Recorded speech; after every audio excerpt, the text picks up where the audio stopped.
There was acute dialysis, which was a major commotion, but no one was doing chronic dialysis.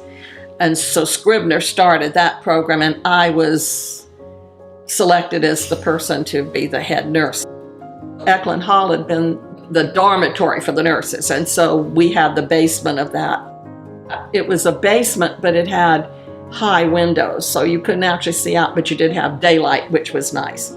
So we started off with 3 beds, and one day the doctors came down and said they had this patient, but of course there was no room because we were at maxed with the 3 beds. So I looked about the room and said, well, hey, wait a minute, let's try to turn the beds facing each other instead of in a row. And sure enough, we got the 4th bed, and so that took 3 more patients in. So a simple little thing like that got 3 more people.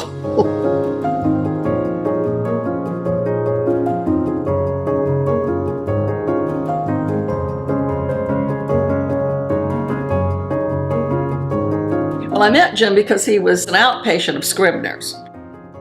We met for coffee a couple of times on the campus, so our relationship just worked itself out from there. We started dating, though, before he needed dialysis, but it was getting fairly clear he was going to need it at some point.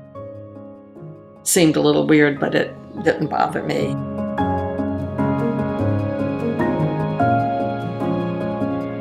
Jim was brilliant. He was a theoretical physicist. There wasn't anything about dialysis he didn't know.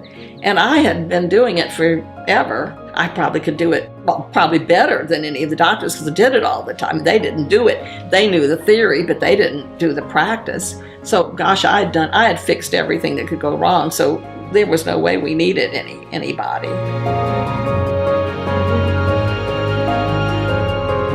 I'm very patient-oriented. You listen to the patient. To me, I think that was always my specialty. The worst nurse is the person who thinks she knows better than the patient what the patient needs and wants. I mean, that's a serious mistake. It's their life, not yours. Now, mind you, you have to do what's legal, and you have to do what you know is ethical, but then the patient should have a choice.